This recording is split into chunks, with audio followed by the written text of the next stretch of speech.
First, I'll go forward with the introduction. Then I'll discuss the salient features of Regulating Act of 1773, then Pitt's Act of 1784, then Charter Act of 1833 and Charter Act of 1853, Government of India Act of 1858, Indian Councils Act 1861, Indian Councils Act 1892 and Indian Councils Act 1901. Then I will discuss even the salient features of Government of India Act of 1919, and then I will also discuss about Government of India Act of 1935, then Indian Independence Act of 1947, then I will be concluding my lecture. India, that is Bharat, is considered to be a union of states. There is a central government under which the state governments are subservient, and the functions of a state government have got decentralized to the maximum extent, like the panchayat, Zilla Parishad, etc. Indian Constitution was adopted on 26 November 1949 and brought to effect on 26 January 1950. This was the day when India became a republic. The Indian government is a parliamentary form of government with federal attributes. The Prime Minister, along with the Council of Ministers, advise the President. The President is the nominal head of the state, whereas a Prime Minister is the real head of the state. The other federal features are independence of judiciary, separation of powers, etc. The purpose of any constitution is to make the governance limited. A good government is the one which governs the least. Aristotle had stated that absolute power corrupts absolutely. That is why it is always said that a single body should not be vested with all the powers. The power itself should get decentralized.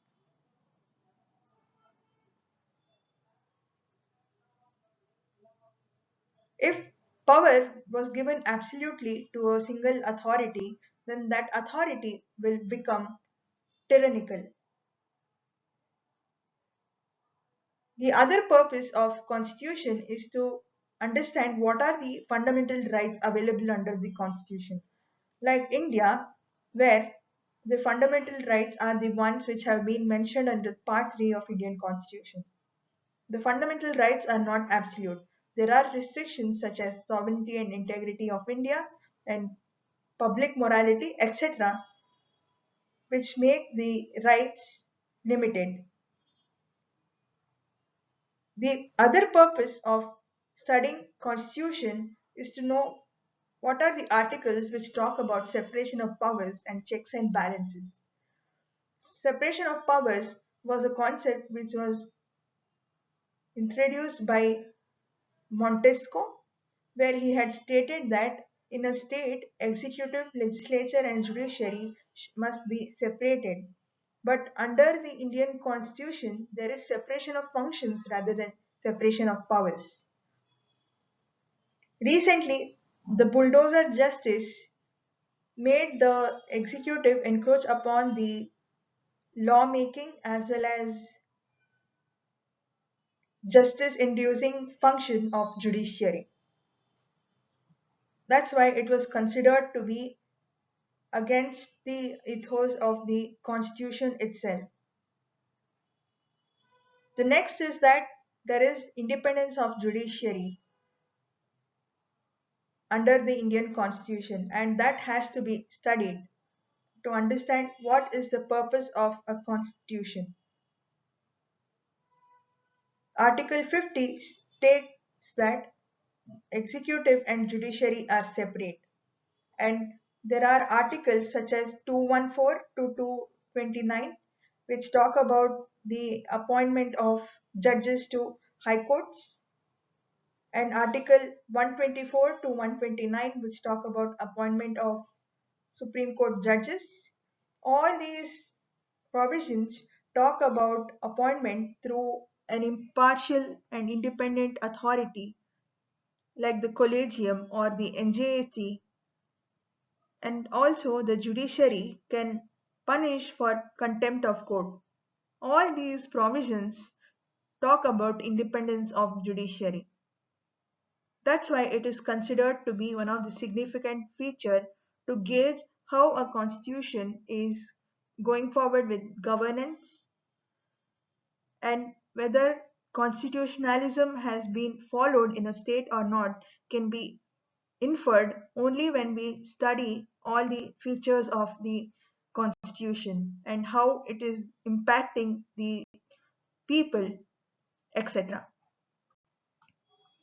To study the evolution of Indian constitution, we have to look into two periods. First one is company rule period that lasted from 1773 to 1858 and crown rule that started from 1858 to 1947. 1857 marked the first war of independence, that is the Sepoy Mutiny. The Indian constitution today comprises of 395 articles spread out under 22 parts and 12 schedules. It is considered to be the lengthiest constitution in the world. Just like a plant begins from a seed and takes nourishment from roots, the constitution had its roots in colonial laws and Indian national movement. The Government of India Act of 1935 was the main seed that sprouted the idea of modern governance. Let us suppose that the tree trunk represents Constituent Assembly, potato represents hidden yet foundational efforts, and cabbage represents many layered debates and ideas. The Constituent Assembly was the trunk that held everything together. It was fed by deep layered discussions like a cabbage, and the behind the scene works like the potato, which remains underground and keeps growing in it. Let us suppose that there is a fruit bowl. The fruit bowl represents the constitution. And inside the fruit bowl, there is apple, banana, orange, and a pineapple. Apple represents fundamental rights, essential and healthy. And banana represents directive principles of state policy, soft but nourishing. Orange represents federalism, different segments but belong to the same fruit. Pineapple represents parliamentary democracy, tough outside, complex inside.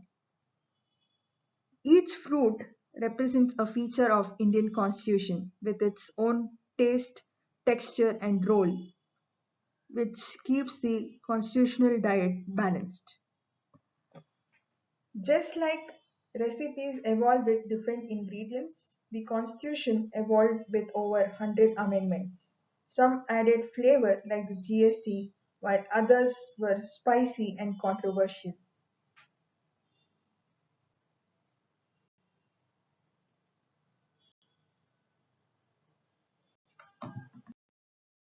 As I had mentioned earlier, the Indian constitution's history can be studied under two periods, the company period as well as crown period.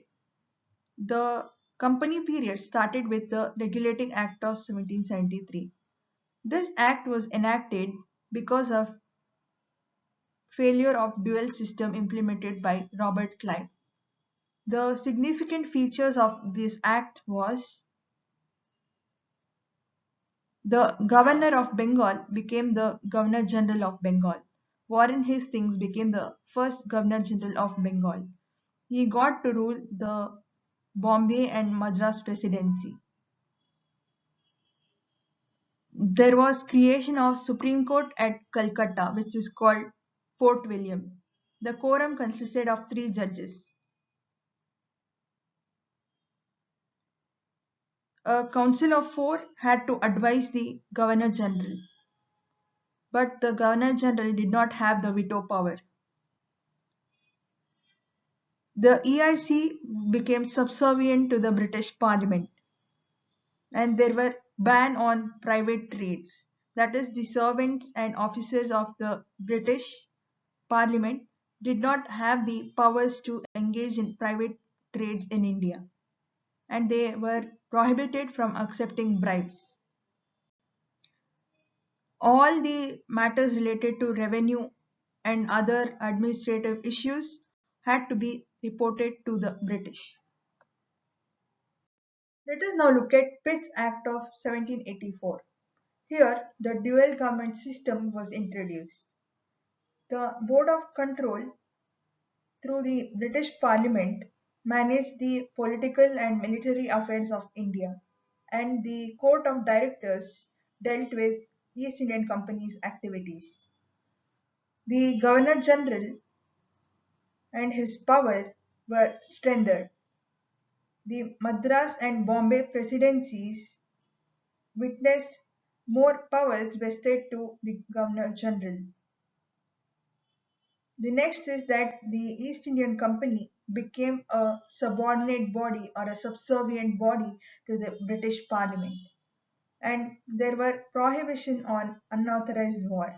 It is with the British Parliament's permission that war could be actually declared.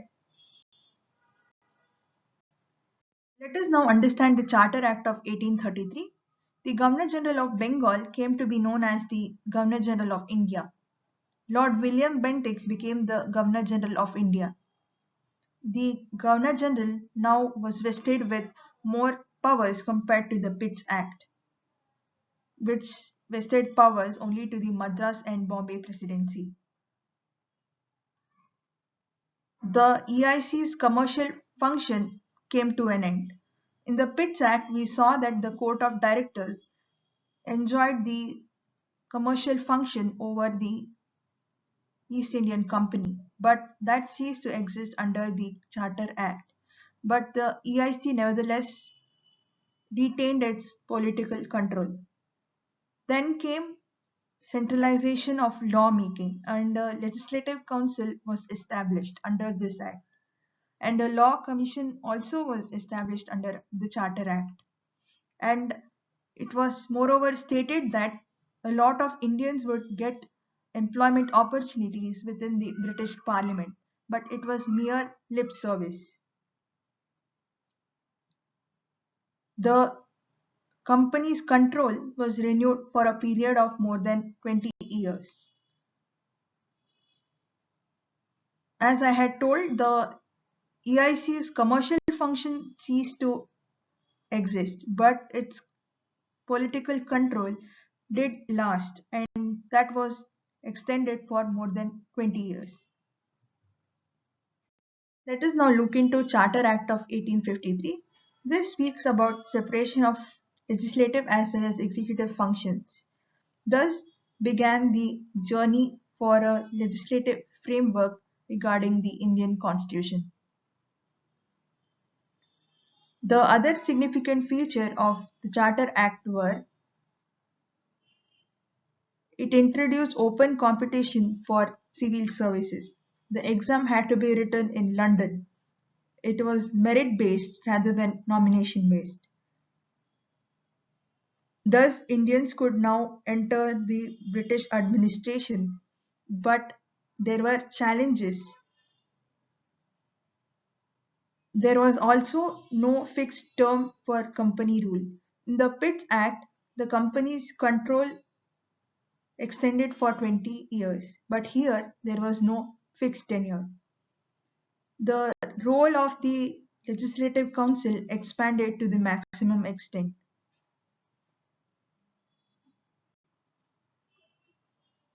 Let us now understand Government of India Act of 1858. The significant features were that there was transfer of power from the East India Company to the British Crown. Here, the East India Company came to a standstill. There was creation of a new post under the Act, that is Secretary of State for India. An Indian Council was established to assist the Secretary of State. It consisted of people who had the experience of handling the matters in India, and it consisted of 15 members. The Governor General of India was replaced by Viceroy. The first Viceroy of India became Lord Canning. The British assured that the Indian customs and family affairs and religious affairs would not be interfered with, and they established the rule of law as well as equality when it comes to treatment of Indians. And also, the Indian army came under the crown's control. Let us now look into Indian Councils Acts.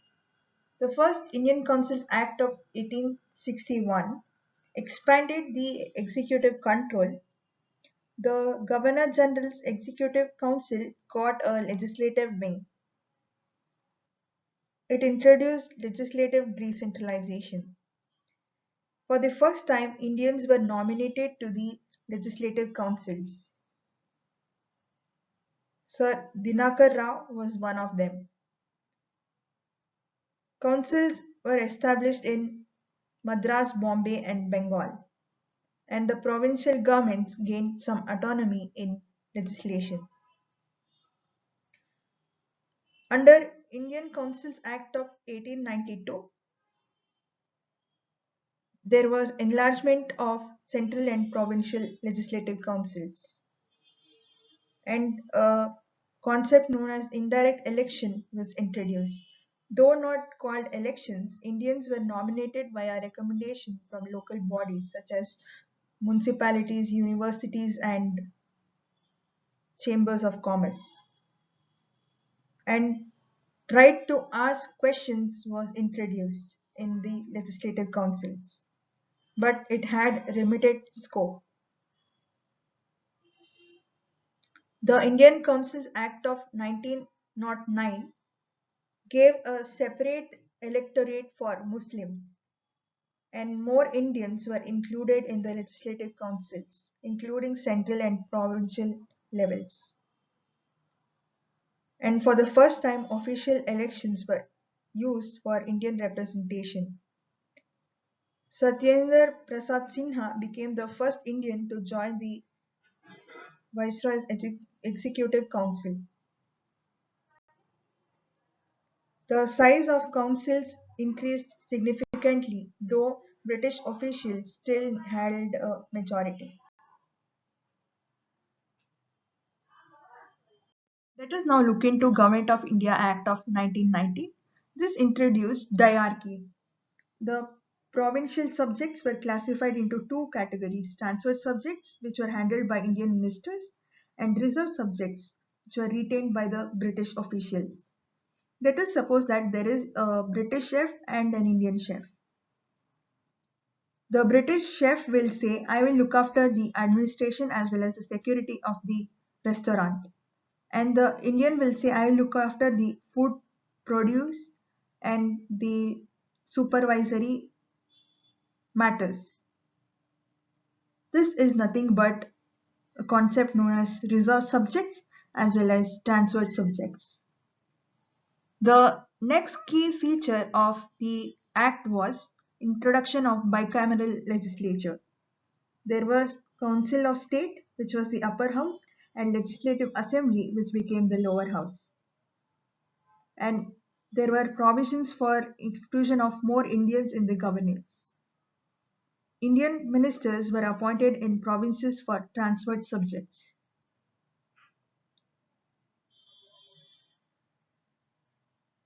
But the bureaucracy was more or less retained to only elites in the Indian society. There was introduction of direct elections to the Legislative Assembly, and Indians could also contest for elections. There was provision for a future constitution. It was promised that the Indian constitution would be reviewed after 10 years, which led to the establishment of Simon Commission in 1927. Let us now look into Government of India Act of 1935.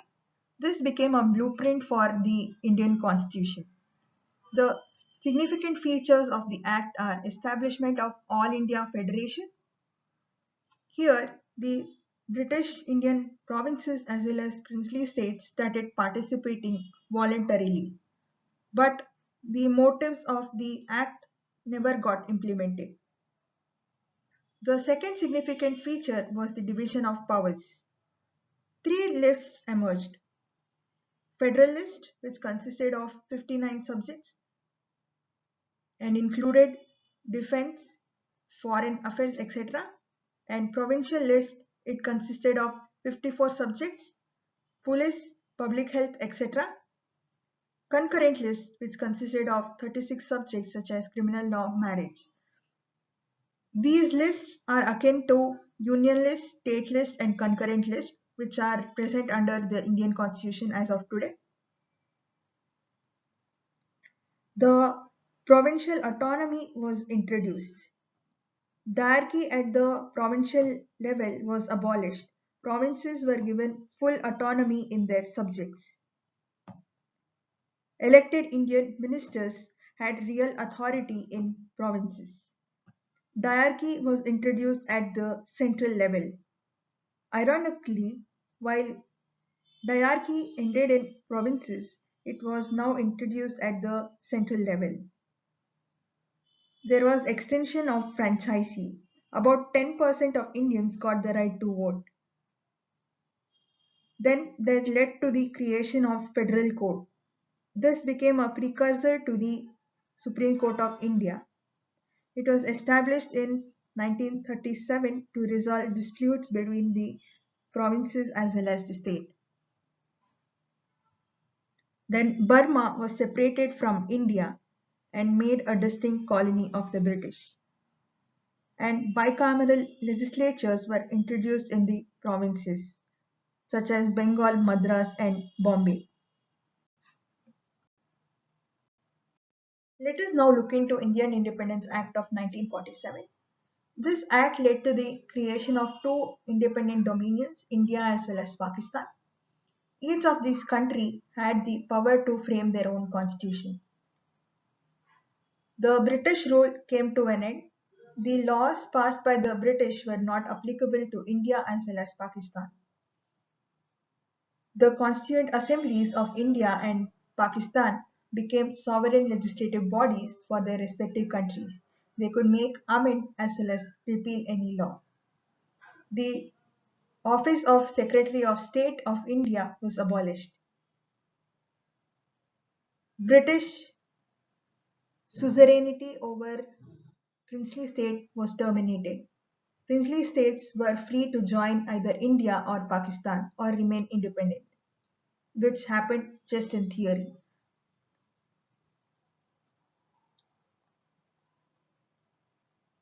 India and Pakistan each had a Governor General in Crown's representation, but only as a constitutional head and not a ruler. Lord Mountbatten became the Governor General of independent India. Thus, I would like to conclude by stating that the history of Indian Constitution is a story of progressive evolution from colonial control to complete self-governance. Starting with Regulating Act of 1773, India saw a series of constitutional experiments under British rule, including landmark acts such as Government of India Act of 1919 and Government of India Act of 1935. These laid groundwork for modern governance but lacked true representation and rights for Indians. The Indian Independence Act of 1947 marked a decisive break from colonial rule, allowing India to frame its own destiny. With the adoption of Constitution of India on 26 January 1950, India became a sovereign socialistic secular democratic republic committed to justice, liberty, equality, and fraternity. Thus, the Indian Constitution is not just a legal document, but is a reflection of the country's struggles, aspirations, and values, which were built over decades of reform, resistance, and resilience. Thank you for listening to my lecture on history and evolution of Indian Constitution.